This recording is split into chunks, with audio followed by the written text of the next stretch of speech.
This is my first video update coming to you from Athens, Greece on this Sunday. Let's talk about some news. And let's start things off with Victoria Nuland, the architect of the Maidan coup in 2014, and the sidekick of U.S. Secretary of State Anthony Blinken, an arch neocon, Victoria Nuland. She made a trip to Kiev the other day, and she did something different, actually. She just didn't pop into Kiev for the day, go there in the morning and leave there in the evening. What Victoria Nuland actually did is she spent the night in Kiev. So she's a trailblazer.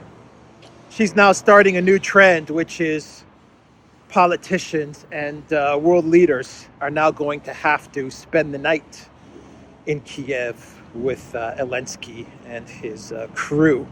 And so Victoria Nuland, she went to Kiev. She had a bunch of meetings with Kaluba, the foreign minister, and she hugged it out with Klitschko.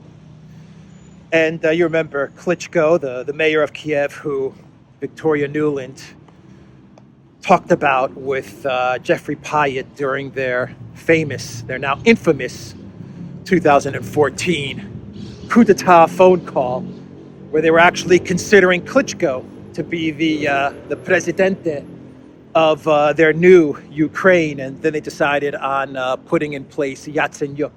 Yats is our guy, they said, until they could get a more suitable president in the form of Petro, the chocolate king, Poroshenko. And so she hugged it out with Klitschko. She met with the press, talked to the media. She said that the United States stands by Ukraine. She said that Biden, that U.S. President Biden, he has told everybody that he wants peace. He wants to negotiate with Russia. He's ready to sit down at the negotiating table with Vladimir Putin. But it's just that evil dictator Putin that refuses to sit down with peacemaker Joe Biden. Of course, what Joe Biden said is that he's ready for negotiations with Putin.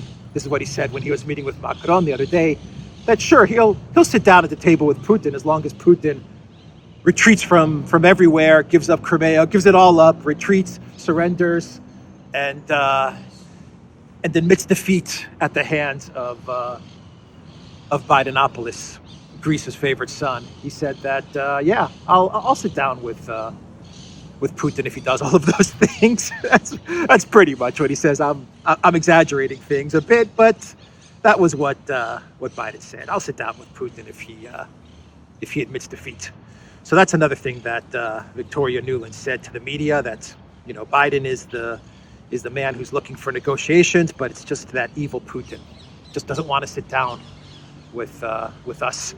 And then she made a very interesting claim, of which she has no evidence, and she admitted she has no evidence. But she said that all of the letters, these letter bombs and these letters with various interesting things in them that were sent to in Spain, to other embassies, Ukraine embassies around Europe, and stuff like this. She said that these letters look like something the Russians would do. When she was pressed about whether she has any evidence, she said, "Nah, I've got no evidence of any of that stuff, but it just looks like something the Russians would do." Victoria Nuland, the U.S. Undersecretary of State for Political Affairs, believes that the threatening packages addressed to Ukrainian diplomatic missions recently are part of the logic of Russia's actions. But she has no concrete evidence of Russian involvement. This is according to Yahoo News. She stated this at a meeting with journalists in Kiev. Nuland condemned the incidents of parcels containing blood and animal eyes sent to diplomatic missions of Ukraine in a number of countries. She noted that Ukraine was the subject of a complex attack by the Russian Federation. At the same time, these parcels are also an attack on Ukraine. This is terrible. This is a quote from Nuland. This is terrible, and it is directed against Ukraine. There is a whole set. It is a matrix of terrible things that are now directed against Ukraine, and we know where they come from, the U.S. State Department representative said. At the same time, she emphasized that she had no evidence that the sender was definitely Russia. I do not have any specific information regarding these parcels, the diplomat emphasized. I have no evidence. I don't know where these parcels came from, but they're Russian. That's pretty much what she's saying. Blame Russia. Just blame Russia. Bad parcels, blame Russia. Something go bad in your life, blame Russia. I like how Yahoo phrases this, Yahoo News. At the same time, she emphasized that she had no evidence that the sender was definitely Russia. She had no evidence that the sender was definitely Russia. I love how they play with words. So yeah, that's what Victoria Nuland said when she was in Kiev, where she spent the night in Kiev. Now, why is Victoria Nuland going to Kiev? Why is she there? Well, this is what she said when she was meeting with the Elensky regime, and this gives you a clue as to why she was in Kiev. And this is a quote: "My main signal is a signal of solidarity in these days when Putin has moved to a new level of barbarism. However, Ukraine is winning this war. Putin is losing it, and we support you," Nuland said. That quote tells you why she's in Ukraine. However, Ukraine is winning this war, Putin is losing it, and we support you. All you have to do is just switch the words around and you understand why she is meeting with the Elensky regime. However, Putin is winning this war, Ukraine is losing it. And we're going to keep this thing going for as long as it takes. We're going to keep this grift going for as long as it takes. There we go. I fixed up the quote for you, Victoria Nuland. That's why she's there. She's there because she understands, being the person that has birthed this this regime in Kiev. She's the one that gave birth to this thing. She understands that her child is in trouble, and so she's there to figure out what to do. That's pretty much it. That's it. That's why she's there. She understands that things are falling apart. And this is her baby. Ukraine is her baby. So she's concerned about her baby. And she's there to figure things out. How do we salvage this thing? How do we get out of this mess? How do we defeat Russia? What do we do? How do we extend this conflict?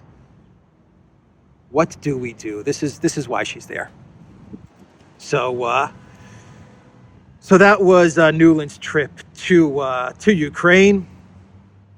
That was her overnight stay in Kiev. Macron and Schultz, well, they're talking all kinds of nonsense now, aren't they? All of a sudden, they want security guarantees for Russia. But of course, those security guarantees are predicated on a Russian surrender. This is what Macron said after he left the USA, after he left his meeting with Biden. Macron acknowledged that Russian President Vladimir Putin's concerns that NATO will deploy weapons that will threaten Russia, and said that members of the US-led alliance need to prepare to offer guarantees of the security of the Russian Federation when Moscow joins Kiev and the West at the negotiating table.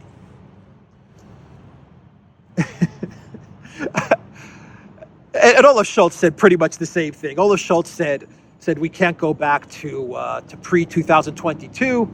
We can't go back to the way the relationship was between Germany and Russia, but we have to somehow provide some guarantees for Russia when we get to some sort of negotiation. Of course, Macron also said that he pledged that he is going to bolster Kiev's military so that they can get to the negotiating table. He pledged to do the maximum, that's a quote, to bolster Kiev's military. So I laugh about this because I laugh at the lines that these guys put out there where they say, you know, we're gonna arm Ukraine to the max, or at least the best we can. I mean, they're all demilitarized now. France is demilitarized. Germany is demilitarized and deindustrialized, but whatever. They're going to try and max it out weapons-wise for Ukraine so that Ukraine can get some sort of leverage at the negotiating table, of which us as France and Germany and NATO and the collective West, as us who are not a party to this war, because we say it every week, we're not a party to this war, we're not a party to this war, we're not a party to this war. They say it all the time. This is not our war, this is not our war. But we want to give Ukraine everything that they need so that they can score a victory or two, get to the negotiating table with us there, when Moscow joins Kiev in the West at the negotiating table.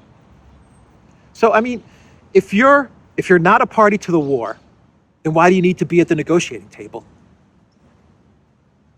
Why is it so important for you to be at the negotiating table? How come you can't negotiate security guarantees irrespective of Ukraine? Why don't you negotiate security guarantees as a goodwill gesture to Russia to show that you're serious about negotiating a peace in Ukraine? Why don't you say, look, put Ukraine aside for a sec, call up Putin, Macron, and say, look, put Ukraine aside for a sec. Let's just not talk about it. How can we fix things in Europe, in the European Union? And then we'll deal with Ukraine and your conflict in Ukraine. We're not asking you, Russia, to do anything in Ukraine at the moment. Let us solve things. How come you can't do that? That sounds like the most logical thing to do if you really want an end to this conflict. Stop sending weapons, stop sending money, call up Russia.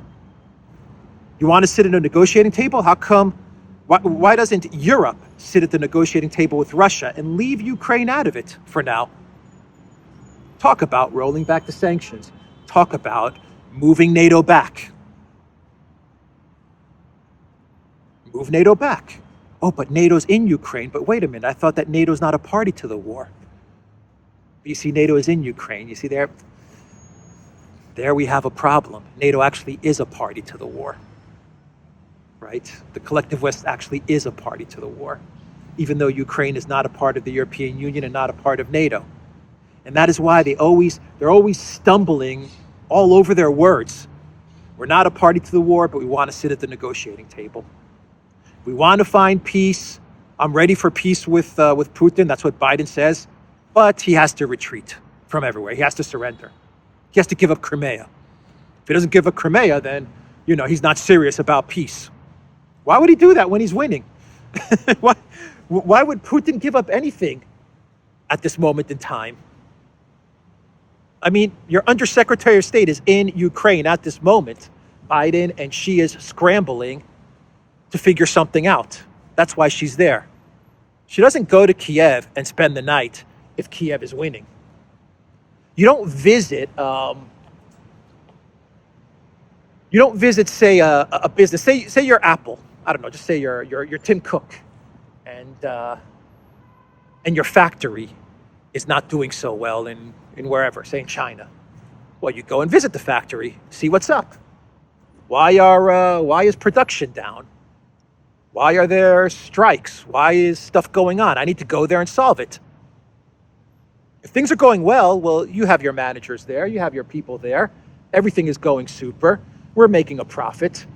We're churning out iPhones at record pace. All is good. Yeah, I'll go there in a year or two or whenever, when I have the time to visit various businesses, various holdings, but no need to go anywhere now because business is good. No, you travel to Kiev when things are going bad. So what does Putin have to give? Why should he be the one giving up something or signaling that he's surrendering or he's ready to sit at the table? Should be Biden, should be the collective West, should be these guys that say enough. And they should sit with Russia and talk about security guarantees. It's good that they're bringing up security guarantees. It means that they're starting to understand that they're screwed. It means they're starting to finally comprehend that they're in a really, really bad position. That's why they're talking about security guarantees. That's why they're throwing out this word now, security guarantees. 2 years ago, when Russia was saying, we got to figure out NATO expansion and we need some security guarantees or else something bad's going to happen. You want to know what the collective West and what the EU would tell Putin? Buzz off. We don't want to talk about security guarantees. We don't care. It's not our problem. That's your problem. We're going to continue to expand east. That's your problem. We're going to continue to expand. As a matter of fact, Georgia and Ukraine, they're next on the list to join NATO. So deal with it.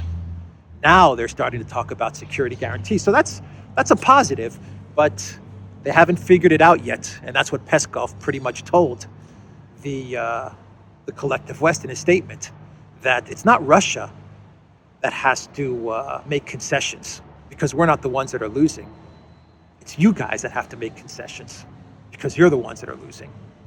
That's why your Undersecretary of State is in Kiev, spending the night, having a sleepover with Elensky so that they can try to figure out what to do. What do we do? And Russia, why should Russia even trust what Macron and what Scholz tell them? Why should they?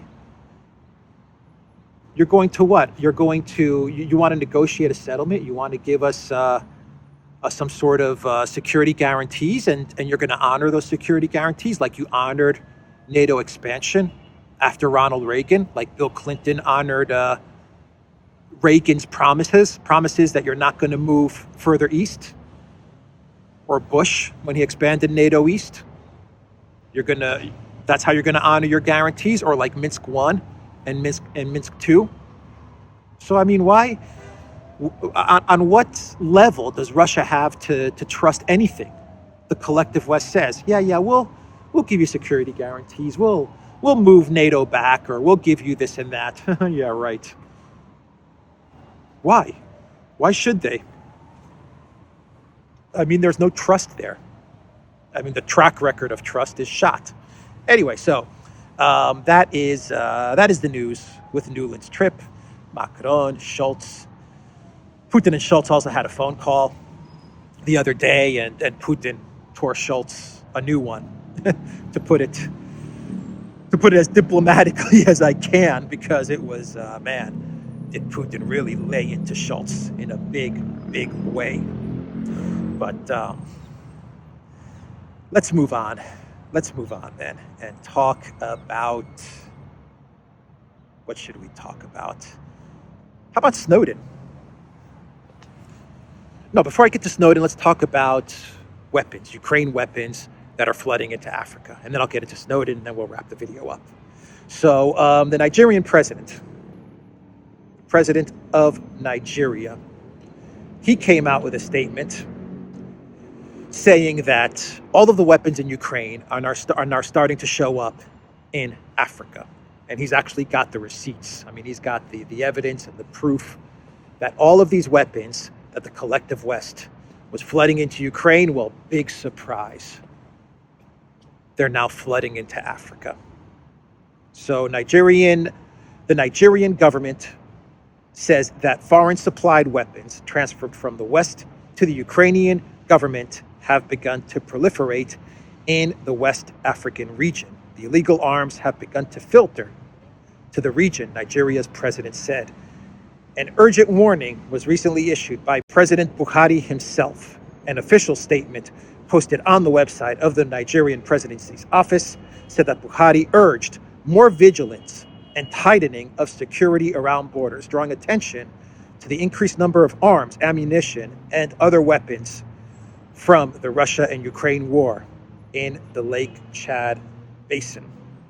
It marks the clearest confirmation yet that weapons intended for Ukrainian forces are exiting the country in large numbers, precisely as many observers feared, given the billions of dollars worth of arms that have been pumped in over the course of the 9-month war. President Buhari said, regrettably, the situation in the Sahel and the raging war in Ukraine serve as major sources of weapons and fighters that bolster the ranks of the terrorists in the Lake Chad region. A substantial proportion of the arms and ammunition procured to execute the war in Libya continues to find its way to the Lake Chad region and other parts of the Sahel. He continued, weapons being used for the war in Ukraine and Russia are equally beginning to filter to the region. No surprise here. No surprise at all that all of these weapons that have been pouring into Ukraine, unaudited by the way, no way to track them, no electronic tracking, nothing like that, just paper and pencil. And this is according to the New York Times and the Washington Post, just pencil and paper to track the weapons that go into Ukraine. All of these weapons pouring into Ukraine, a portion of these weapons, I would say a pretty significant portion, are now entering the black market. And that's a problem for trying to wind this war down, because this war, this conflict for the collective West has become big business. This has become like the war in Ukraine has turned into a mini military industrial complex. And that's a problem, because now you have a whole bunch of people, a whole bunch of actors, businesses, weapons manufacturers, politicians, army commanders, generals, all kinds of people now are making money off of this black market. Arms dealers, everyone now is making money off of this conflict. And so the last thing they want to see is this war come to a conclusion. This is why it's going to be so difficult to get to some sort of negotiated settlement, because money's on the line now. I mean, this has become a business. Ukraine now, the Ukraine military, like the military industrial complex of Ukraine, let's call it that, the MIC of Ukraine, the defense industry of Ukraine. I think it's now like the third largest, it has the third highest military budget in the world. Its military spending like almost eclipses Russia. It may even eclipse Russia's military spending at this point in time. I don't know. I mean, the amount of money that has been poured into Ukraine is you have created a whole nother country, a whole nother mini military industrial complex in another country. That is what the collective West has done. And there's all kinds of money now involved in this. So it's going to be very hard to get to some sort of negotiation. Let's talk about Snowden, and we'll wrap this video up. We'll make this video a quick one. So Snowden has received a Russian citizenship. He's received his Russian passport. He is now a Russian citizen, which means that he doesn't have to fear extradition. He is, he's safe. He's safe now. So that's the news. I don't have anything else to say. That's it. Edward received a Russian passport yesterday and took the oath in accordance with the law, his lawyer Anatoly Kucherena said, according to Russian media. He is, of course, happy, thanking the Russian Federation for the fact that he received citizenship. Edward Snowden, the former NSA contractor who exposed the U.S. government's unconstitutional mass surveillance programs, received a Russian passport on Thursday after taking the country's citizenship oath. The citizenship comes with an enormously valuable feature. Under the Constitution of Russia, he can no longer be extradited to a foreign state, said his lawyer, Kucherena. Snowden faces prosecution on espionage charges for giving journalists an enormous volume of classified documents about NSA surveillance programs. I know Assange wasn't going to and didn't have the opportunity for various reasons and didn't want to go to Russia for various reasons. because the Clinton smear machine, they painted him as some sort of Russian asset, and WikiLeaks was some sort of Russian program. And if Assange went to Russia, then Assange most likely felt that it would have proven Hillary Clinton and her smear machine correct. It would have proved them right. So I understand why Russia was never a viable option for Assange, but if only he could have made it to Russia, he would have been saved in much the same way that Edward Snowden has been saved. So nothing else to really report with regards to this story. And I don't think I have a clown world today, actually. You guys want to stick with me? Let me do a quick check on some bookmarks that I have here and see if I have a clown world. I don't think I have anything today, unless you count Victoria Nuland's sleepover in Kiev a clown world. Oh, here's a clown world, kind of a clown world. So I talked about the $60 oil price cap yesterday. OPEC, by the way, is going to be having a meeting today. Maybe by the time this video goes up, we'll see what OPEC decides, OPEC Plus. Rumor has it that they're going to cut output. Those are the rumors. CNBC says OPEC Plus to consider deeper oil output cuts ahead of Russia sanctions and proposed price cap. As they should. OPEC should cut output because you can't let the EU and the G7 get away with stuff like what they're trying to pull with this oil price cap. Even if this price cap is not going to really make a significant difference to OPEC Plus and the money they make, you can't let them get away with this, because this is about principle, and not even principle. This is about the fact that if you let them get away with this price cap, well, then they're going to do it more often, right? They're going to do it not only to Russia, then, and they're going to do it to Saudi Arabia. They're going to do it to all the OPEC nations. In other words, they're going to feel like they now control the price of oil. That's why you can't let this, what's it called? A slippery slope. There's a slippery slope, so you have to stop it now. You have to nip it in the bud. That's the Mikhail. That's the word, the phrase that I'm looking for. Beautiful, huh? So you have to nip this in the bud right away. You don't dictate the price of oil. We do. OPEC Plus, the market, we're the ones that decide. So that's why you have to stamp this out right away. Otherwise, maybe it's not a huge disaster right now, but in the future it could turn out to be a catastrophic disaster anyway.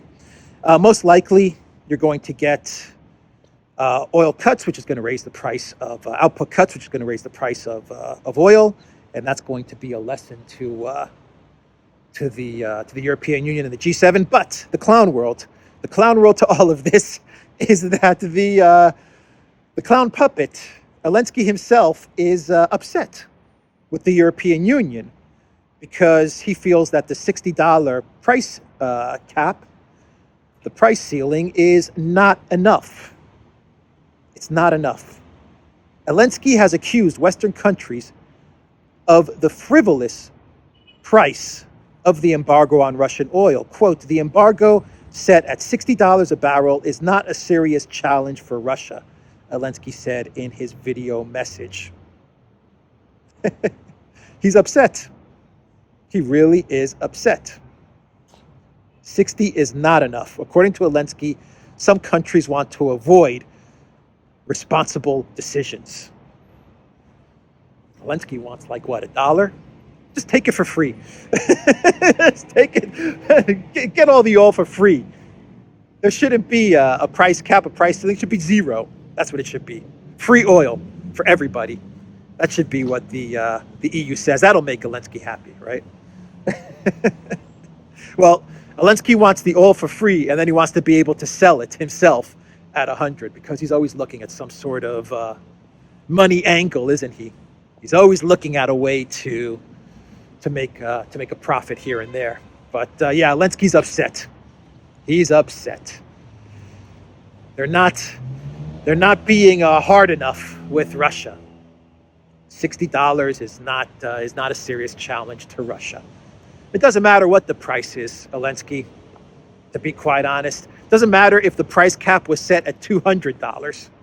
Whatever number they put on that price cap, Russia, OPEC Plus, they can't accept any of it.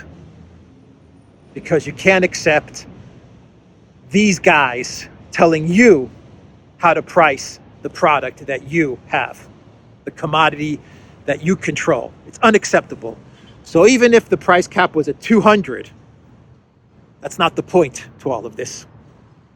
So anyway, that's kind of a clown world. I think it's actually a pretty good clown world. I'll end the video there, theduran.locals.com. We are also on Rockfin as well. And check out Alexander's channel. Check out the Duran's channel. Check out this Athens Christmas tree right here. And go to the Duran shop. 10% off. Use the code. Here we go. Texas right here. Use the code. Good day. Take care.